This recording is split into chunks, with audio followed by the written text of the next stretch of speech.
নমস্কার বন্ধুরা, সিজাস লাইফের আর একটা নতুন ভিডিওয়ে আপনাদের সকলকে স্বাগত। এখন একটা খুব কারেন্ট টপিক চলছে, যেটা হচ্ছে আমার ভোটার লিস্টে নাম আছে কি নেই। তো এটা নিয়ে অনেক মানুষের মধ্যেই কনফিউশন। আর আমরা যেহেতু আইটিতে আছি, আমাদের যারা চেনাশোনা লোকজন আছে তারা অনেকে ফোন করে জিজ্ঞাসা করছে, দাদা তোমরা যেহেতু কম্পিউটার বিষয়টা জানো, দেখো তো আমার নামটা ভোটার লিস্টে আছে কি না।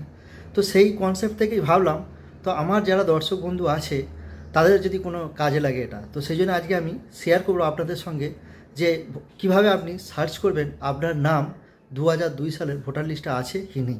তো সেটাই আমি এক ঝলক আপনাদের সঙ্গে শেয়ার করব। তো ভিডিও বেশি বড় করব না, খুব সংক্ষিপ্তভাবেই আমি আপনাদের সঙ্গে শেয়ার করে দেবো, ঠিক আছে। তো এটা দেখার জন্য যদি আপনার হাতে মোবাইল থাকে, অ্যান্ড্রয়েড বা আইওএস বা অ্যাপেলের যদি মোবাইল থাকে সেটা থেকেও আপনি দেখতে পারেন, অথবা আপনার কাছে যদি কম্পিউটার থাকে সেই কম্পিউটার দিয়েও দেখতে পারেন।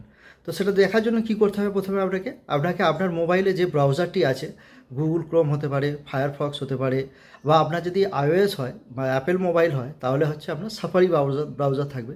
তো যে ব্রাউজারটাই থাকুক না কেন আপনার মোবাইলে, তো ওটা ওপেন করবেন, করে ওখানে google.com লিখবেন, ঠিক আছে। www.google.com লিখবেন, আমি স্ক্রিনে দেখাচ্ছি একবার। তারপরে ওখানে লিখবেন 2002-এর ভোটার লিস্ট বলে আপনার যে জেলা হাওড়া বা আপনি যে জেলায় বাস করেন সেই জেলার নাম দেবেন, ঠিক আছে। তো চলুন কীভাবে সার্চ করতে আমি দেখাচ্ছি আপনাদেরকে অন স্ক্রিন। তো আমি আমার কম্পিউটার স্ক্রিনে দেখাচ্ছি আপনাদেরকে, ঠিক আছে। আপনার সেম স্ক্রিন আপনার মোবাইল ফোনেও দেখতে পারেন। তো এখানে আমি ফায়ারফক্স যে ব্রাউজারটি আমার আছে ওই ব্রাউজারটি আমি ওপেন করে নিয়েছি। আর এখানে আমি লিখব 2002 ভোটার লিস্ট ওয়েস্ট বেঙ্গল, এইটুকু লিখবো, ঠিক আছে। তো এখানে দুটো অপশান আছে, আইদার আপনি এখানেও যেতে পারেন অথবা এখানেও আসতে পারেন। তো আপনি এটা মেন ওদের যে ওয়েবসাইটটা সেটা আমি ওপেন করলাম, অথবা আপনি ব্যাকে এসে এই যে ভোটার লিস্ট অলরেডি দিচ্ছে এখানে, এই পেজটাও আপনি ওপেন করতে পারেন। তো এটা আমি এখানে চলে গেলাম, ঠিক আছে, এদের হোম পেজ এটা। এইখানে আপনি দেখতে পাবেন একটা এই যে একটা দেখতে পাচ্ছেন স্ক্রল বারের মতো যাচ্ছে এখানে। তো আপনি এখানে এই লিঙ্কটাতে ক্লিক করুন, ইলেকটোরাল রোল অফ স্যার 2002, ঠিক আছে। এটা আপনি ক্লিক করলে আপনার যে ডিস্ট্রিক্ট, ধরুন আপনার হাওড়া ডিস্ট্রিক্ট, আমার ক্ষেত্রে যদি বলি আমার হাওড়া ডিস্ট্রিক্ট, আপনার যদি হুগলি ডিস্ট্রিক্ট হয় আপনি হুগলি ডিস্ট্রিক্ট সার্চ করতে পারেন, অথবা আপনার মেদিনীপুর যে ডিস্ট্রিক্ট আপনি পড়বেন সেই ডিস্ট্রিক্টটা আপনি এখানে সার্চ করেন। নর্থ চব্বিশ পরগনা হয় নর্থ চব্বিশ। তো আমি হাওড়া ডিস্ট্রিক্টটা ওপেন করলাম।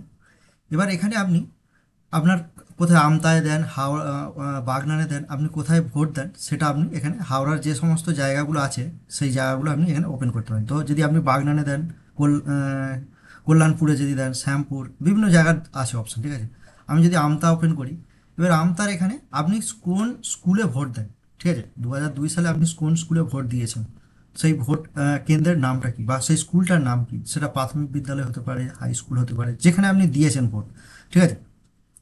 তো আমাদের ক্ষেত্রে আমরা যদি দেখি, তো এখানে আমি আমাদের স্কুল মানে আমার যেমন ধরুন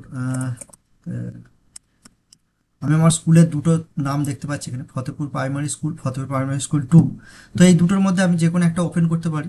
দেখতে হবে আমাকে যে আমার কোন স্কুলে ভর্তি। তো আমার ক্ষেত্রে যদি আমি 2 নম্বর এটা ওপেন করি, তাহলে এখানে এখানে একটা ক্যাপচা দেবে। এই ক্যাপচাটা আপনাকে এন্টার করতে হবে, CZG4W। এটা ভেরিফাই করে নিন, নিয়ে আপনি লিস্টটা এখানে পেয়ে যাবেন। ওই কেন্দ্রে এবার আপনি দেখে নিতে পারবেন আপনার নাম এখানে আছে কি না, ঠিক আছে। এভাবে আপনি খুঁজে পেতে পারেন। তো এভাবে আপনি আপনার নাম আছে কি না নেই সেটা আপনি চেক করতে পারেন। আর যদি নাম থাকে, যে ডকুমেন্টগুলো বলা হয়েছে দেওয়ার জন্য সেগুলো দেবেন, দিলে আপনার কোনো টেনশন নেই। এটা নিয়ে কোনো টেনশন করারও কোনো কারণ নেই, ঠিক আছে। এটা একটা জেনারেল প্রসেস, এটা হয়েই থাকে, ঠিক আছে। তো যদি ভিডিওটা ভালো লাগে তাহলে অবশ্যই একটা লাইক করে দেবেন, আর আমাদের পাশে থাকার জন্য চ্যানেলটাকে সাবস্ক্রাইব করে দেবেন, ঠিক আছে। আবার দেখা হবে অন্য একটা ভিডিওতে। বাই।